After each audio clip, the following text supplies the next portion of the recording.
आपकी शुरुआत कैसे हुई थी?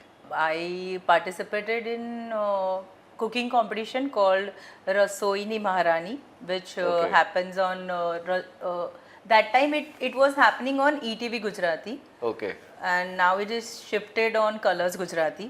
Okay. तो उस टाइम पे मैंने पार्टिसिपेट किया था, बट बहुत रैंडम था क्योंकि कंपटीशन ऑलमोस्ट क्लोज होने आया था। उस टाइम पे मैंने अपनी एंट्री रजिस्टर करवाई थी, और वो भी ऐसे ही, मतलब जस्ट फॉर फन मैंने ऐसे ही कंपटीशन में पार्ट ले उसमें लिया था। आपने रजिस्टर कराया था? या okay so all over Gujarat से 6,500 एंट्रीज थी। ओके या और बहुत सारे राउंड्स थे उसमें, स्टार्टर राउंड, ये राउंड, वो राउंड, और जो फाइनल राउंड था वो लाइव था।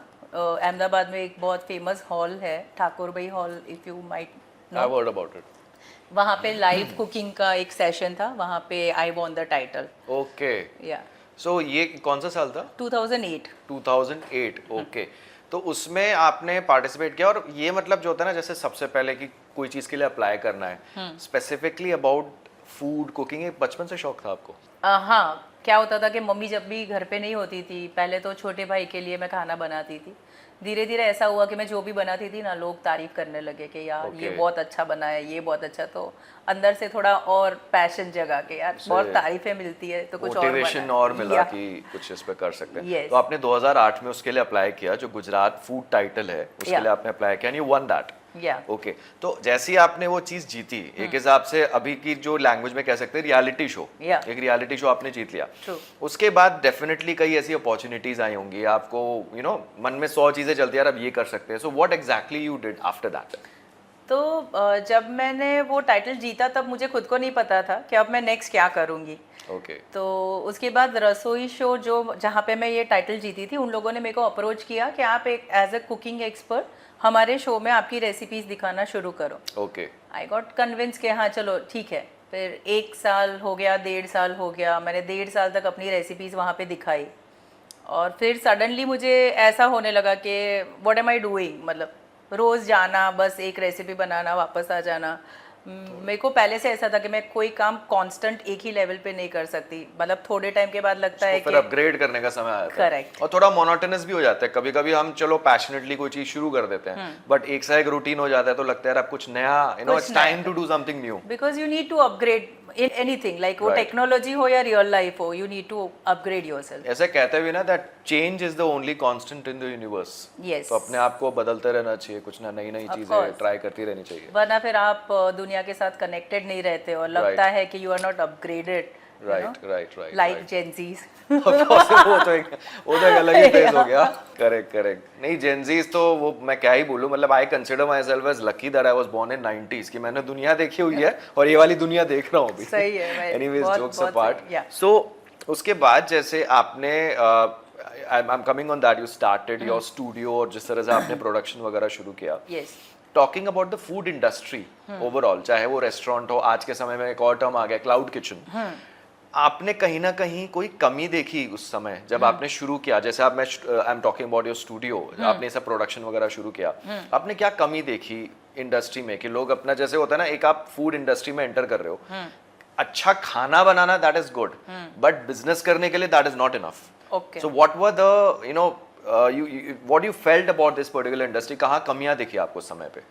एक्चुअली कमियों की बात तो I am not sure about it, but हाँ मुझे ऐसा लगता है कि जितना अच्छे से आप खाना बनाते हो उसकी पब्लिसिटी भी करना उतना ही ज़रूरी है। Right. क्योंकि लाखों लोग ऐसे हैं जो लोग छोटे बड़े रेस्टोरेंट कैफ़ेज़ खोल के बैठे हैं और वो अच्छे से चलते नहीं हैं। तो of course the food is a hero here, मतलब आपका खाना ही है जो आपको वर्ड माउथ पब्लिसिटी से आपको Right. आगे ले जाता है। But along with that social media और to market your cafe is also a very important part. Correct. जैसे एक समय होता था, if I specifically talk about when there was no social media, Right. कि आपने रेस्टोरेंट शुरू किया, थोड़े होता है ना पैम्फलेट या इसमें हाँ, कहते हैं पर्चे बटवा दिए, yes. रेडियो में ऐड चला दी, तो Yes. फुटफॉल आ जाता था। अब वो समय नहीं रहा, नहीं रहा, अब नहीं समय रहा। आ गया सोशल मीडिया का। सो आपने जैसे 2008 से लेके आपकी जर्नी कंटिन्यू हुई एज अ फूड शेफ, आपने काफी जगह पार्टिसिपेट किया, आपने कहा you are a part of the cooking show also. तो ये कई अच्छे समय तक चला and then finally in 2019 you started Alexa studio, right. ठीक है। तो शुरुआत में जैसे कभी भी कोई बिजनेस शुरू करते हैं, ठीक है, कहते हैं ना बिना पंगे के कोई काम होता नहीं Of है। course. शुरुआत में क्या चैलेंजेस रही in terms of getting clients और explaining the concept to the restaurants? Okay, so जब हमने शुरू किया तो बहुत बेसिक स्केल पे उसको स्टार्ट किया था और हमारी टीम में गिन के 4 या 5 लोग थे जो मिलके काम करते थे।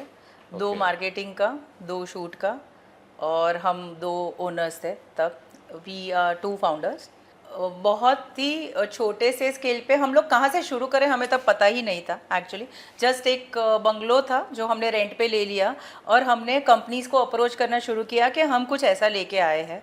सबसे बड़ा प्रॉब्लम जो हम फेस कर रहे थे वो था कि गुजरात में ना लोगों को काम करवाना ही नहीं था, क्योंकि उनको लगता था कि मूवी या जो कैमरा से रिलेटेड इंडस्ट्री है ना वो सिर्फ मुंबई में ही अच्छी है। गुजरात में ये काम वो लेवल का हमें करके कोई दे नहीं सकता। That was the biggest challenge we were facing that time. वो एक परसेप्शन बना था या तो वो परसेप्शन को हमने तोड़ा, धीरे धीरे ऐसे तोड़ा कि उनको अब लग रहा है, जो भी ब्रांड्स हमारे साथ आज बड़े बड़े ब्रांड्स काम करते हैं, बट अब उनको लग रहा है कि नहीं भाई, वह उससे भी अच्छे लेवल का काम और उससे भी कम दाम में हमें गुजरात में मिल सकता है। शुरू में ऐसा था कि हम लोग को गुजरात की कंपनीज का कॉन्फिडेंस जीतने में भी टाइम लगा कि भाई हम लोग आपको मुंबई से भी अच्छा काम करके दे सकते हैं। और अब विद इन 4 और 5 years we have done the work के अब मुंबई की सारी जो ब्रांड्स है वो भी आज हमारे पास काम करवाने सामने से आ रही है। We are doing for lot of international brands. Parsi Dairy का हम कर रहे हैं सोशल मीडिया पेज, सोसियो का कर रहे हैं और ऐसे बहुत सारे नोन ब्रांड्स हैं जिसके साथ आज हम कोलैबोरेट कर रहे हैं, काम कर रहे हैं। That's good. उसमें एक और चीज़ है, जैसे आपने बताया कि एक और परसेप्शन, जैसे अब तो वो तो 2019 में आपने शुरू किया। यस। अब एक और चीज़ हो गई है कि जब अब तरह तरह के क्लाइंट मिलते हैं, जैसे अभी के समय में फ़ोटो खींचना या वीडियो बनाना